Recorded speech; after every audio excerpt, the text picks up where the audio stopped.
tuas mãos. Quero pedir, ó Pai, que a tua unção venha sobre a minha vida, o teu revestimento venha sobre a minha vida, Pai, de modo que eu possa falar apenas daquilo que é teu ao povo reunido nesta noite aqui. O povo presente neste lugar é povo em santificação, e convém que estas pessoas em santificação ouçam palavras santas, que passem pela autorização do teu Santo Espírito, meu Deus. Usa-me para deitar estas palavras sobre o teu filho e sobre a tua filha nesta noite, Senhor.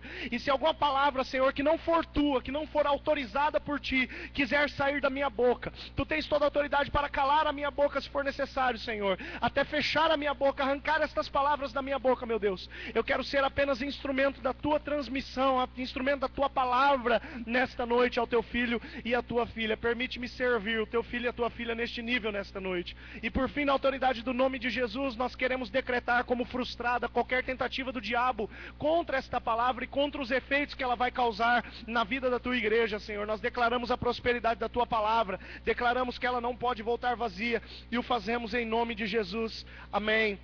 Amém. Queridos, nestes dias, Deus tem falado conosco, Igreja Metodista Central em Dourados, a respeito de envolvimento com a sua obra, a respeito de busca de dons, e mais do que a busca dos dons, a aplicação dos dons na obra do Senhor. Nós estamos num propósito de jejum há 14 dias, domingo que vem nós vamos entregar esse jejum. Posso ouvir um aleluia por conta disso? Domingo que vem nós vamos entregar esse jejum, e o propósito desse jejum no decorrer destes 21 dias é a santificação pessoal, é o crescimento pessoal, é o crescimento ministerial dentro daquilo que diz respeito à nossa relação de trabalho e de serviço com o Senhor. E também que esta santificação, ela venha demonstrar-se através do nosso servir, dos nossos ministérios. Nessa noite eu gostaria um pouquinho de falar a respeito da palavra ministério, levando em conta o versículo que nós acabamos de ler de 1 Coríntios 16:14. Todas as vossas obras sejam feitas em amor. Eu entendo que neste versículo nós encontramos a receita de Deus para a aplicação dos nossos dons. Diga isso comigo: a receita de Deus para a aplicação dos meus dons. Fala para o teu vizinho: a receita de Deus para a aplicação dos teus dons. Fala para ele aí. Qual é a receita? A receita é essa: todas as vossas obras sejam feitas em amor. A palavra está nos exortando, a palavra está nos ensinando qual é a receita de Deus, qual é a fórmula que Deus tem para que as nossas obras sejam executadas. Todas as vezes que nós lemos a palavra obras na palavra do Senhor, naquilo que diz respeito a obras em nome do Senhor, na verdade a palavra está falando de ministério. A palavra está falando da aplicação dos nossos dons no serviço da obra de Deus. É isso que a palavra está nos impulsionando, e ela vem nos instruir nesta noite a desempenharmos, a desenvolvermos todos os nossos afazeres, todas as nossas ações. Dependendo da sua tradução, está escrito ação aí, né? Todas as tuas ações sejam feitas em amor. Todas as nossas ações, elas são instruídas pelo Senhor a serem feitas debaixo desta perspectiva de amor. O amor é o fundamento, o amor é a forma, o amor é o objetivo do cumprimento das nossas obras. Eu quero levar em conta a direção, por exemplo, que nós colocamos no nosso informativo, no nosso boletim informativo, né, que é a direção do texto de Eclesiastes capítulo 10, versículo 10, que diz que se o machado não estiver afiado, se a lâmina estiver embotada, né, como dizemos na nossa linguagem do dia a dia, se tiver cego o machado, o esforço tem que ser redobrado. Eu já tive, queridos, a oportunidade de derrubar árvore com machado, né? Já trabalhei em chácara, já tive a oportunidade de bater machado em árvore, e sei o que é você cortar uma árvore com um machado bom e você derrubar uma árvore com um machado que não presta, né? E verdadeiramente a sabedoria de Salomão se manifesta de uma forma tremenda nesse versículo. Se nós não temos ferramenta suficiente para afiar o nosso machado, se a nossa ferramenta não está prestando, o nosso serviço vai ser comprometido por isso.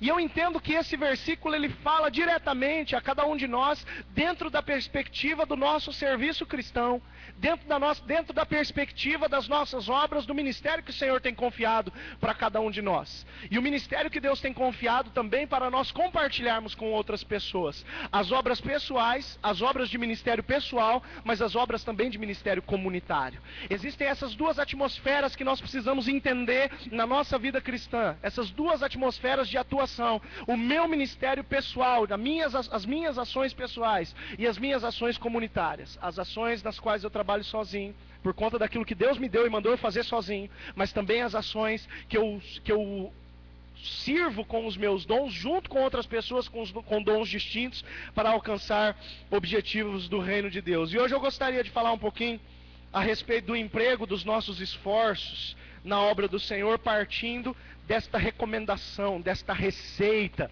de 1 Coríntios 16, 14, que nós lemos no início dessa mensagem. Eu gostaria de fazer algumas considerações a partir desse texto. Eu gostaria de partir do seguinte princípio, da seguinte consideração.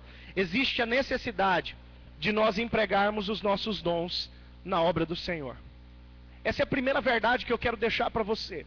É uma expectativa da parte de Deus que nós empreguemos os nossos dons na obra dele. A palavra do Senhor em 1 Coríntios capítulo 12, ela diz que o Espírito Santo distribui os dons de forma que seja, de forma que lhe aprouver. Ele vai distribuir os dons da forma que lhe aprouver, ou seja, de forma que seja proveitosa ao reino de Deus, não de forma que venha me agradar.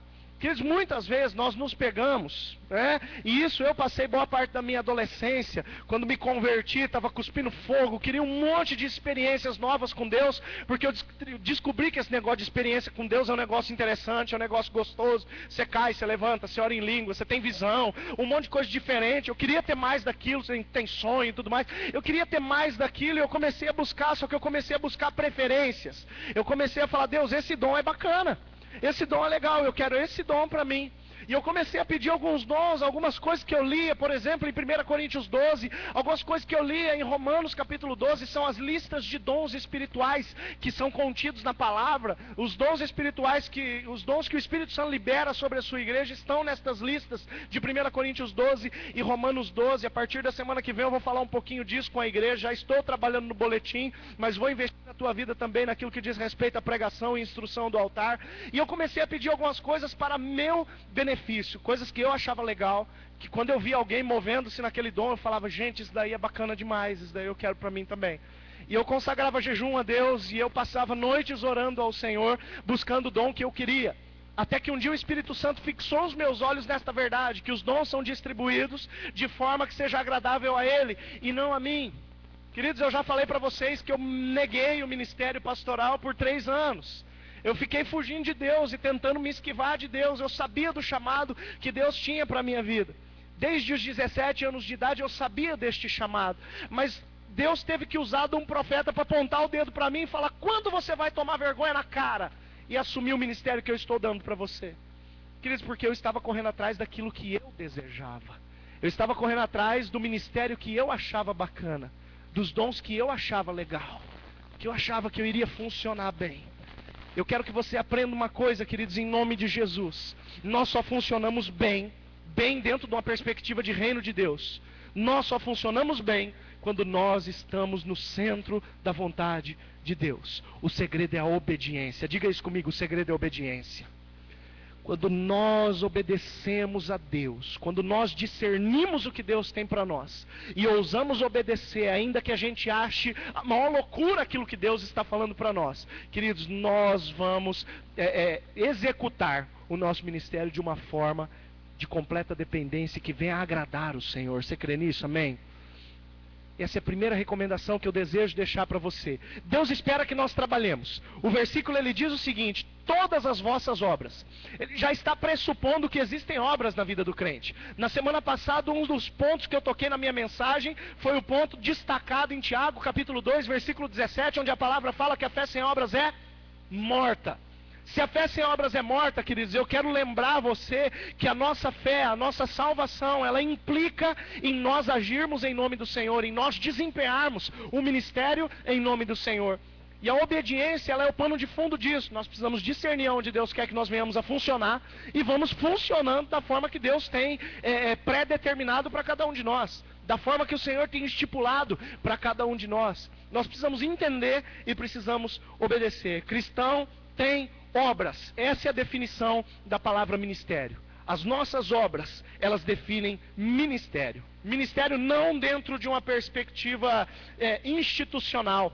Muitas vezes a gente corre o risco de deixar ou de reduzir a palavra ministério a uma perspectiva institucional. Dentro da igreja metodista, nós temos a nomenclatura das áreas de trabalho como ministério. E muitas vezes a gente pensa ministério, principalmente nós metodistas, muitas vezes a gente pensa ministério como área da igreja. E querido, ministério não é isso. Ministério não está em primeiro lugar nos cânones, não está em primeiro lugar na legislação e na constituição da igreja metodista. Em primeiro lugar, ministério está na palavra. E ministério diz respeito à atuação do crente, à atuação do discípulo do Senhor, seja onde for, seja sujeito e submisso a qual cobertura e qual denominação for.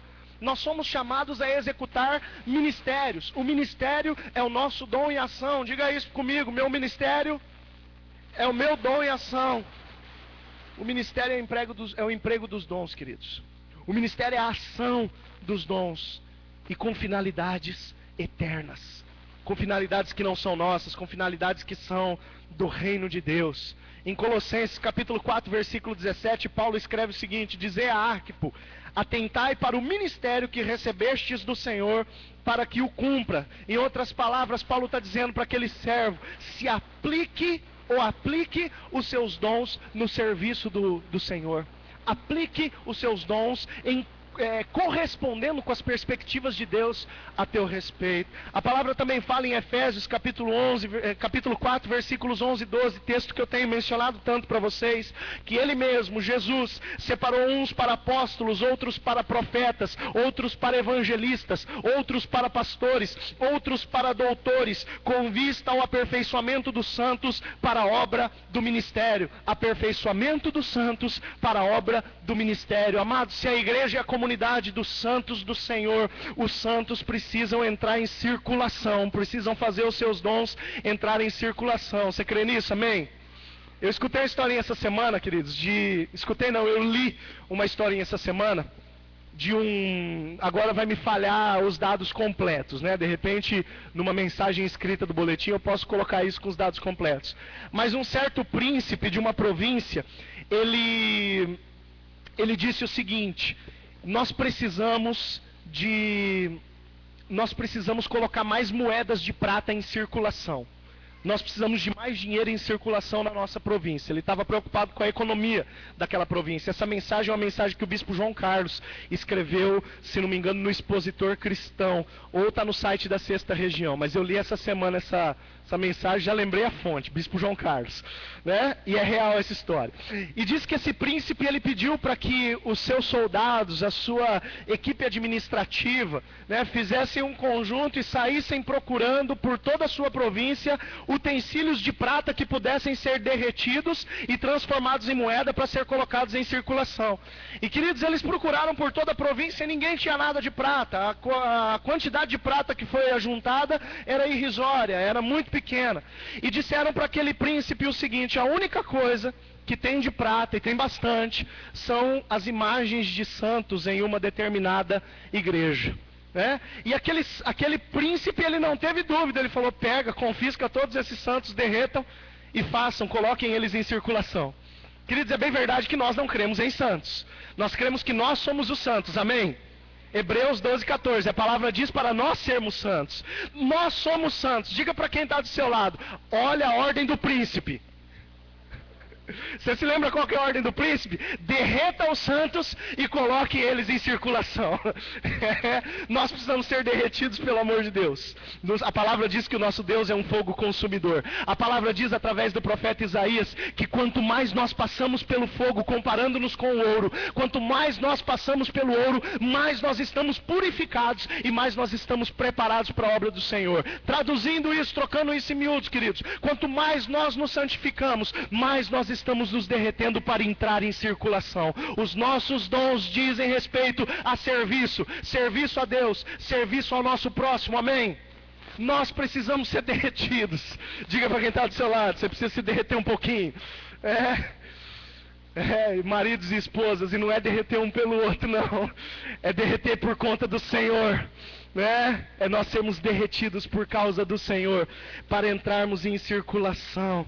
Deus nos tem aperfeiçoado, é isso que diz Efésios 4:12, Ele tem nos aperfeiçoado para a edificação dos santos, para a execução da obra do ministério. Nós edificamos uns aos outros, e edificamos uns aos outros, cada um com os seus dons, edificando e servindo aos outros, para que todos possamos concretizar a obra do ministério do Senhor nessa terra.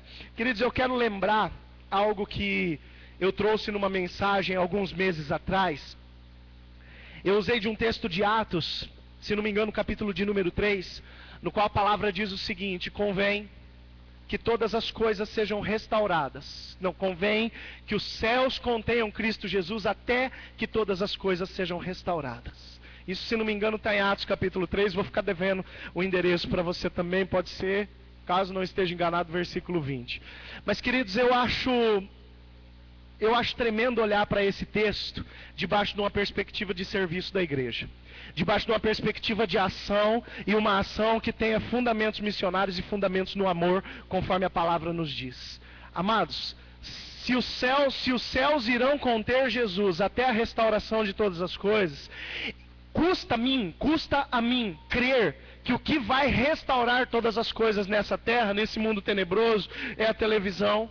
Custa a mim crer que o que vai restaurar todas as coisas nessa terra é o showzinho que o sindicato rural traz para cantar na Expo Agro.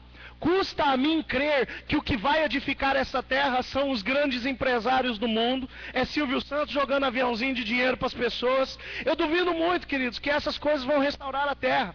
E eu entendo que a missão de restauração da terra está nas mãos da igreja. Se o Senhor espera, se o Senhor deseja que todas as coisas sejam restauradas, para que Ele possa liberar Cristo Jesus para voltar, quem aguarda a volta de Cristo Jesus diz amém. Convém, queridos, que nós venhamos a trabalhar para provocar essa volta. Trabalhar como, pastor? Trabalhar na restauração de todas as coisas. Você olha alguma coisa que está quebrado, querido, nesse mundo, a responsabilidade é de quem? A responsabilidade é nossa. O metodista, eu terminei as instruções para o Tiago hoje. O metodista, ele tem 3 votos que são votos do corpo, que são a essência do corpo doutrinário da igreja metodista. Não praticar o mal, zelosamente praticar o bem e obedecer às ordenanças de Deus. Querido, não basta a gente não praticar o mal. Eu entendo que nós zelosamente precisamos praticar o bem, senão nós vamos nos equiparar a um sacerdote e a um levita narrado naquela parábola do bom samaritano, que viram aquele homem quase morto, caído no chão, e não agiram porque não acharam que a responsabilidade era sua. Eles não assumiram aquilo como uma responsabilidade pessoal.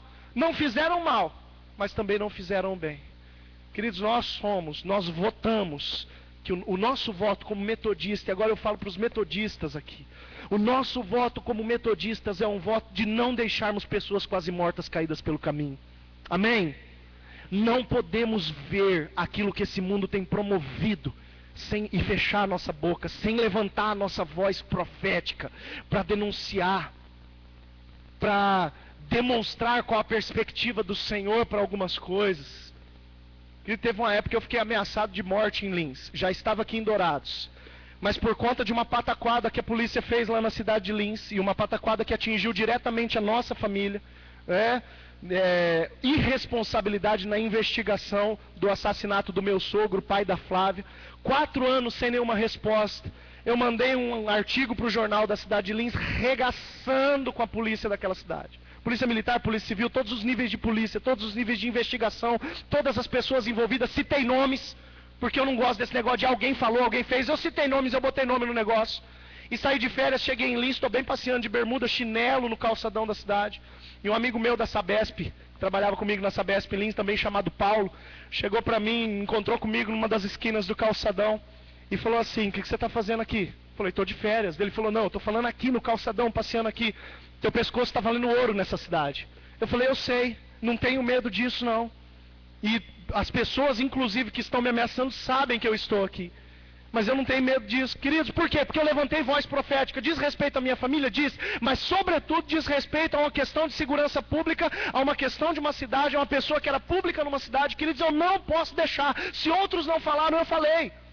Um dia desses nós tivemos aqui, um dia desses é até economia dizer. Mas há um tempo atrás, quando nós estávamos passando pela tensão da luta contra a PL 122, o artigo de lei que coloca como homofobia, né, a igreja, as atitudes da igreja, fala que a Bíblia é um livro homófobo, um livro anti-homossexual. Querido, a Bíblia não é um livro anti-homossexual, mas ela condena o homossexualismo.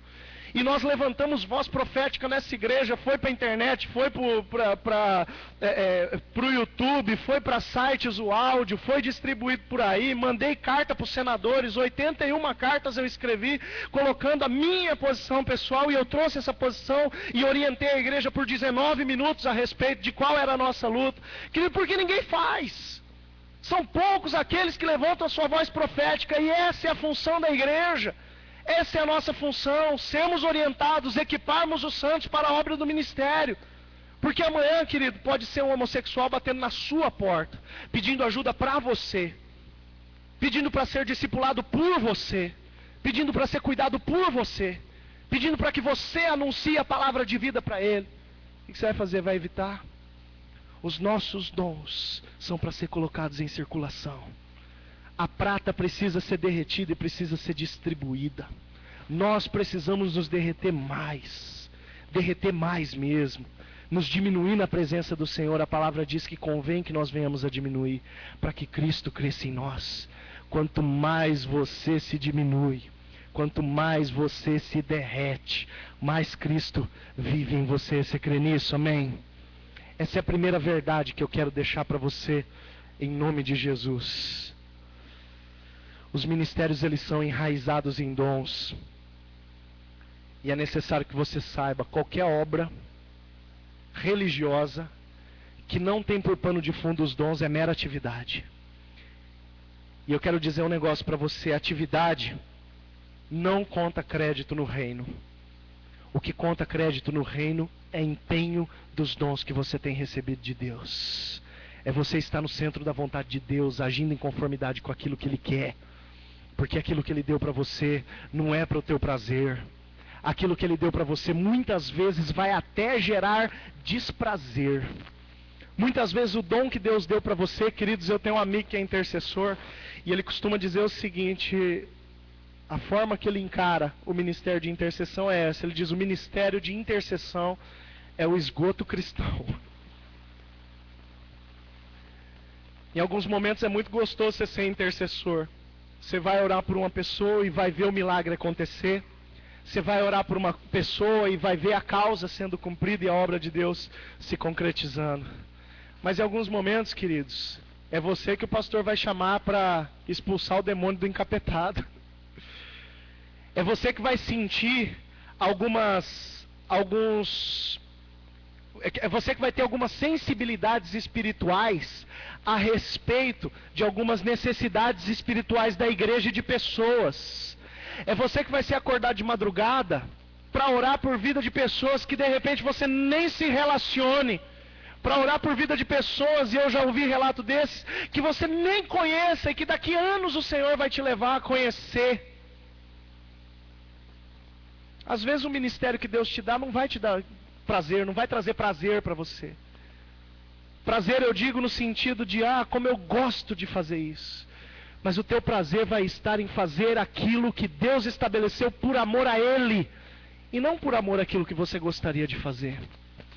O versículo está dizendo isso para mim e para você: todas as vossas obras sejam feitas em amor, sejam feitas em submissão com aquele que te chamou, com aquele que te arregimentou. Dentro dessa verdade de que toda atividade sem dons, ela não passa de atividade, ela não é ministério, eu quero falar duas coisinhas para você. A primeira delas: as tuas obras comunitárias não devem servir de desculpa para as tuas obras pessoais. Diga assim comigo: obras comunitárias, obras pessoais. Primeira verdade que eu quero deixar para você, ainda dentro deste primeiro campo, da necessidade do emprego dos nossos dons, é que as tuas obras comunitárias, aquilo que você faz em unidade com outras pessoas, não é desculpa para que você não venha exercer o teu ministério pessoal. Queridos, eu li um relato hoje de uma mulher, é uma dessas metodistas que fica esquecida na história, uma mulher que eu creio que foi a primeira vez que eu li a respeito dela, Lady Hutchinson. Essa mulher, ela teve uma experiência com o Espírito Santo no mesmo ano que John Wesley teve a experiência do coração aquecido, 1738, um pouco depois de John Wesley. Essa mulher, ela teve a experiência praticamente um mês depois de John Wesley. Na quinta-feira agora, nós vamos relembrar, nós temos essa data como uma memória, né, da experiência que John Wesley teve de avivamento pessoal e de avivamento da obra metodista na Inglaterra. O metodismo já havia começado, mas o avivamento veio, o Espírito Santo veio, tomou John Wesley de tal forma que ele começou a formar líderes. Ralph Nagle diz que John Wesley teve a capacidade de formar líderes em cada 10, quem sabe 5 pessoas.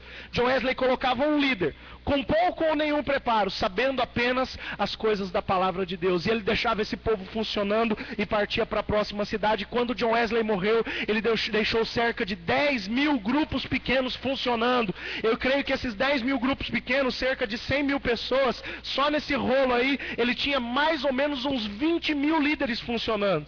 Olha que coisa tremenda, queridos. Gente pregando a palavra de Deus e derretendo-se em favor de outras pessoas. Queridos, essa mulher, Lady Hutchinson, ela teve a sua experiência pessoal com o Espírito Santo, quem sabe 25 dias depois de John Wesley. E queridos, eu achei tremendo porque ela tinha uma perspectiva de serviço muito linda. Ela era uma princesa, ela morava num palacete com seu esposo, um príncipe Lord Hutchinson. A mulher acabou herdando o nome dele. Eu acabei também que não me lembro o nome dela, era Sarah qualquer coisa.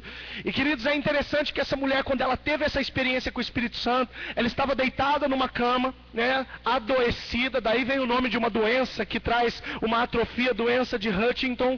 Essa mulher, ela estava adoecida, atrofiando numa cama. O Espírito Santo a tomou, a curou e disse para ela: eu tenho uma missão pessoal para você, e essa missão também precisa se manifestar de forma comunitária. Ela, entendendo isso, ela começou a buscar o Senhor no sentido de saber quais eram estas duas missões, a missão pessoal e a missão comunitária. Ela disse: a tua missão pessoal é converter toda a alta sociedade desse condado.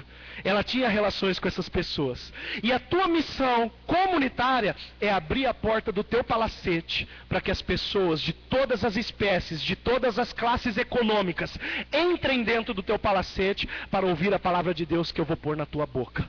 Queridos, e aquela mulher então assumiu estes dois ministérios, o ministério pessoal e o ministério comunitário. Porque quando ela abria a porta do seu palacete, ela contava com mais gente. E vinha gente de tudo quanto era canto daquela província para ouvir a palavra de Deus. Aquela mulher teve ameaças de morte, tentativas de roubo. Um livro escrito por Enéas Tognini, um batista quase metodista, né?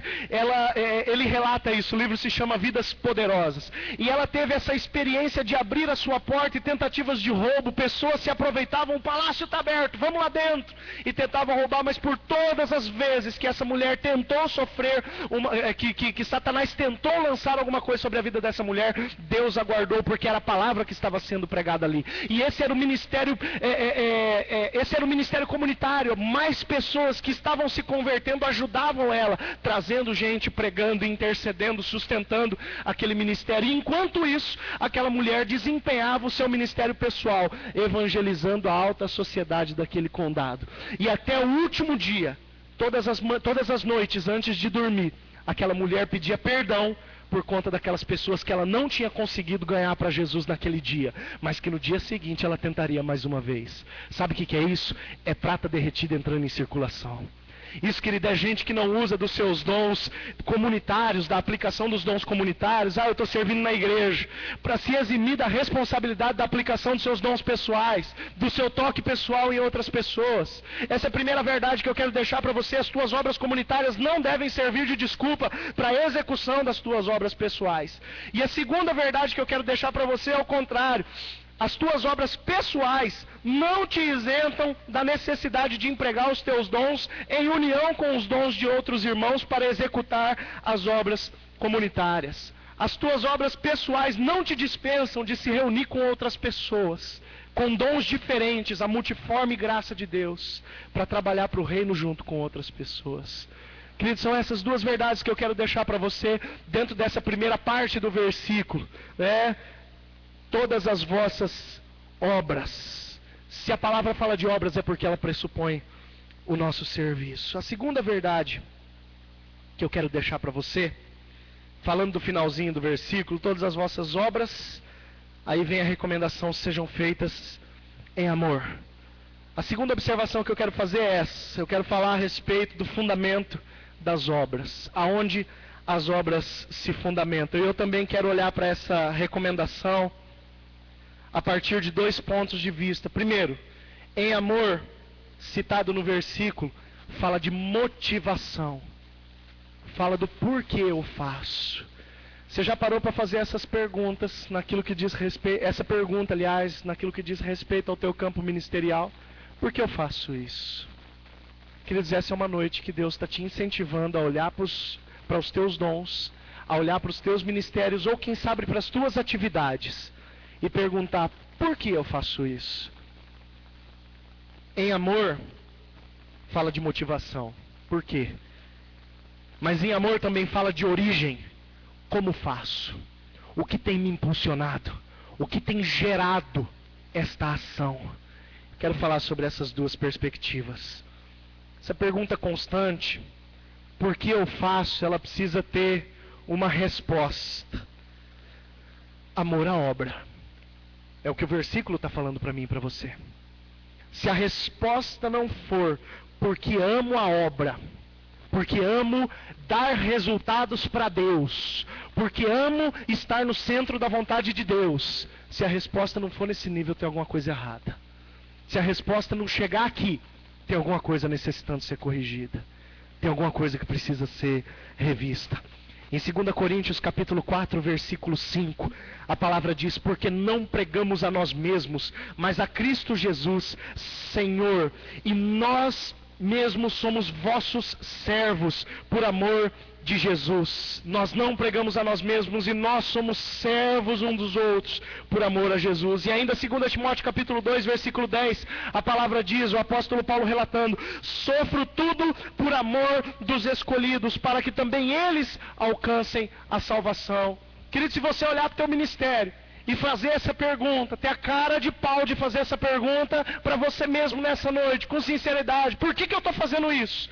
Por que eu faço isso? Por que eu chego a ministrar, a agir dentro desse campo? E a tua resposta não for por amor à obra, eu estou te dando dois exemplos do apóstolo Paulo. Se a tua resposta não for amor à obra, tem algo que precisa ser corrigido. Existe um alerta em Mateus capítulo 24, versículo 12, que diz que o amor nos últimos dias se esfriaria. E queridos, isso é uma verdade muito real, que muitas vezes assalta a igreja, que muitas vezes assalta bons ministros, que perdem o amor por aquilo que estão fazendo, por perder uma perspectiva de reino, por não olhar para as coisas debaixo de uma perspectiva de reino, até onde isso contribui para o reino.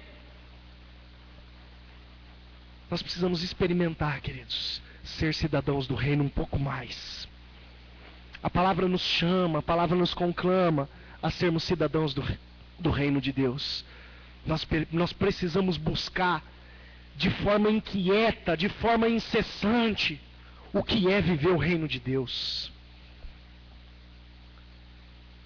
Se não é muito hipócrita nós repetimos as palavras de Jesus contidas na oração do Pai Nosso, quando nós dizemos, venha o teu reino. Que coisa triste deve ser para Deus ouvir uma boca falando, venha o teu reino, mas essa realidade, esse desejo, esse anseio, essa sede estar longe do coração. O coração que bate no mesmo peito do dono, da dona daquela boca. Venha o teu reino, Deus. Querido, o reino de Deus pressupõe governo de Deus, pressupõe Deus reinando em todas as coisas, pressupõe Deus mandando e nós obedecendo. Todas as obras sejam feitas em amor, é princípio de obediência. Nós só vamos nos dar bem ministerialmente se nós obedecermos a Deus. Isso é vir o reino, isso é viver o reino, isso é querer o reino. Isso é desejar, é ter sede, fome do reino, e não nos inquietarmos em oração, em busca, em jejum, enquanto o reino de Deus não se estabelecer de forma pessoal na nossa vida, amém? Muitas vezes a gente é levado, queridos, isso é um assalto de Satanás. Muitas vezes a gente é levado a olhar para as coisas de Deus somente de forma comunitária. A igreja isso, o ministério aquilo, a célula aquilo outro. Querido, e você, e eu, e a nossa vivência pessoal com Deus, aonde ela fica? Ela não é secundária e ela não deve ser sujeita ao que a igreja te proporciona. Ela não deve ser sujeita ao que o ministério te proporciona ou ao que a célula te proporciona. Numa certa ocasião, quando eu preguei a respeito de cobertura espiritual, eu disse que as mensagens que eu prego deste púlpito, elas são muito pequenas, muito pouco responsáveis pelo teu caráter. Eu não me iludo achando que mensagem que eu prego para você domingo após domingo vai mudar a tua vida, querido. Eu entendo que o que muda a tua vida é a tua relação com Deus e o teu serviço ao próximo. Eu tenho dito isso e tenho insistido isso com a igreja. Eu entendo que o avivamento ele não vai nascer numa igreja, domingo que vem nós temos culto de Pentecostes. Que expectativa para que o Espírito Santo caia nesse lugar, todo mundo seja tomado pelo Espírito, cada um tem uma experiência nova. Querido, isso é bobagem pensar. Não estou dizendo que o Espírito Santo não pode fazer isso, mas eu estou dizendo que isso é condicionado à tua vivência pessoal com Deus. A palavra diz que o Senhor tem um tesouro para ser lançado em vaso de barro. Mas a palavra também nos impulsiona. Busca ao Senhor, buscar-me-eis e me achareis quando me buscardes de todo o vosso coração. É isso que a palavra declara para nós em Jeremias capítulo 29, versículo 11.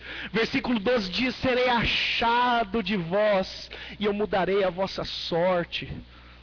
Queridos, a nossa busca, ela é um pressuposto fundamental para o nosso crescimento, para a nossa santificação, para a santidade de Deus invadir a nossa vida, para que nós venhamos a obedecer a palavra naquilo que a palavra nos recomenda em Hebreus 12:14, sede santos porque eu sou santo. Se eu quero ser santo, querido, se eu quero obedecer, aliás, eu preciso buscar ser santo. E se eu quero ser santo, eu preciso buscar isso incessantemente. Eu não posso dar sossego para minha alma. E se a minha alma está abatida, eu dou ordem para minha alma, como fez Davi. Por que você está abatida, minha alma? Muda essa cara, muda essa fachada, muda essas vestes, põe roupa de festa, porque é o teu Deus que te supre. Igreja, nós precisamos viver isso, nós precisamos aprender a dar ordem para as nossas almas. Nós precisamos aprender a vencer a nossa carne e aquilo que diz respeito à nossa humanidade. E muitas vezes nós nos desanimamos, porque nós não temos autoridade nem sobre nós mesmos, nem sobre as nossas próprias vontades, nem sobre a nossa língua. A palavra diz que se nós não temos condições de segurar a nossa língua, com dificuldade nós vamos refrear todo o nosso corpo. E a palavra chama a nossa língua de fogo consumidor. É uma fagulha que cai numa floresta e bota essa floresta inteira em chamas. E muitas vezes nós não temos autoridade sobre a nossa língua. Que comunhão com Deus nós temos tido? Que vida de oração nós temos tido? Que vida de busca, que vida de súplica nós temos tido? Amado, santificação, vinda do Espírito Santo, manifestação de dons que sejam frutíferos ao reino de Deus, e não que venham a pregar a nós mesmos, como diz o apóstolo Paulo, não que sejam dons de autopromoção. Ela vai se dar quando nós entrarmos numa atmosfera de comunhão verdadeira, pessoal com o Senhor. Você crê nisso? Amém? Eu quero te encorajar a buscar a Deus, querido, de todo o teu coração mesmo, a buscar a Deus com humilhação, a falar: Deus, eu quero viver algo novo. E se você não viver hoje, você buscar amanhã de novo, e você insistir, até que Deus manifeste algo novo na tua vida. Queridos, uma vida de experiências é o que Deus tem para mim e para você. A palavra diz em Lamentações 3:22 que as misericórdias do Senhor se renovam a cada manhã. A cada manhã a possibilidade de Deus te atender, de Deus te dar algo novo, se renova, amado. Isso significa que todo dia existe um investimento de Deus, existe algo novo de Deus para você. Deus deposita todos os dias algo novo no teu crédito. É só buscar em nome de Jesus, amém? O versículo ele fala a respeito da motivação. Por que eu faço isso? Mas ele também fala a respeito da origem. Como eu faço isso? Essa é a segunda pergunta que eu quero trazer para você. Em João, capítulo 14, versículo 16, a palavra diz: Deus é amor. E aquele que permanece no amor, diga isso comigo, permanece no amor. Aquele que permanece no amor, permanece em Deus e Deus nele. Queridos, obras feitas em amor são obras feitas em Deus. Obras feitas em amor são obras que pressupõem o revestimento de Deus sobre a tua vida. Eu acho linda a linguagem que o bispo Stanley Jones usa quando ele fala a respeito do Espírito Santo. A mesma linguagem que Charles Finney usa, o revestimento do alto. Queridos, eu gosto muito de pensar nessa visão de revestimento, e pelo menos na minha mente, a imagem que se constrói é como se o Espírito Santo descesse de uma forma quase que gelatinosa, né? Fácil de tomar forma. E o Espírito Santo tomasse a vida daquele que está sendo revestido e o cobrisse como se fosse uma roupa.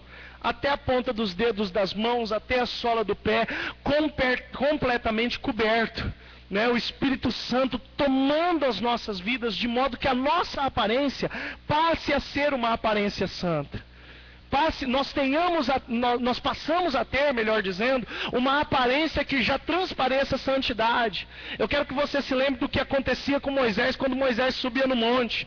A palavra diz que Moisés subia, falava com Deus, recebia recomendações do Senhor para servir ao povo. Moisés era uma prata derretida correndo na mão das pessoas, recebia a recomendação do Senhor para falar ao povo, descia e o seu rosto resplandecia por conta de Moisés ter tido um contato com o Senhor. E queridos, quando aquela glória começava a se desvanecer, quando aquela glória começava a se apagar, Moisés subia mais uma vez no monte, para Deus falar mais um pouco com ele. E quando ele descia, estava lá, Moisés parecendo um lampião, parecendo uma lamparina, resplandecendo durante o povo. Quem dormia no mesmo quarto de Moisés, não sei se Arão dormia na mesma tenda que ele, mas se Arão tivesse problema com luz acesa para dormir, quando Moisés descia para o monte, Arão não dormia, passava a noite em vigília.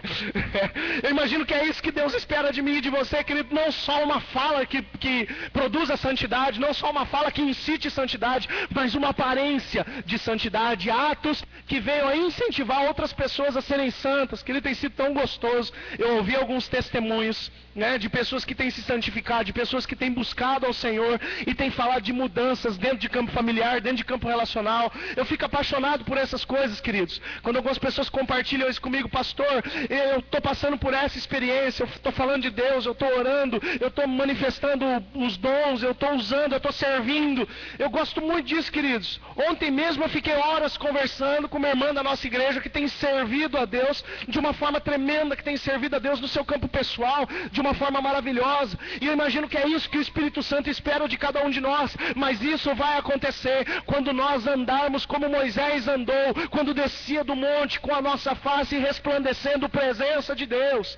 Deus precisa ser íntimo de cada um de nós, não a realidade de um ser que governa e que fica sentado num trono num canto qualquer do universo, mas um Deus que desceu, que abriu mão da sua glória, andou neste mundo como homem e que quando subiu falou: eu vou deixar o Espírito Santo para que vocês não trabalhem sozinhos, porque o trabalho de vocês é condicionado a este Espírito.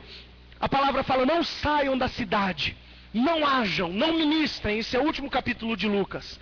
Não saiam da cidade até que do alto sejais revestidos de poder.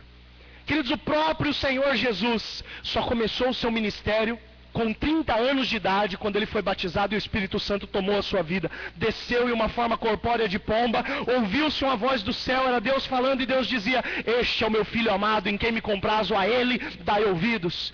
O próprio Senhor Jesus só agiu através ou após a ministração do Espírito sobre a sua vida. A palavra diz em Lucas capítulo 3, versículo 16, João Batista dizendo: eu batizo vocês com a água, mas aquele que vem após mim vai batizar vocês com o Espírito Santo. Ou seja, ele vai trazer o credenciamento necessário para que você possa agir, para que você possa ministrar, para que as tuas obras não sejam meras ações, não sejam mera atividade, mas seja ministério, seja em favor de outras pessoas. Agrade a Deus e atenda ao teu próximo. Você pode se colocar de pé, meu querido, minha querida?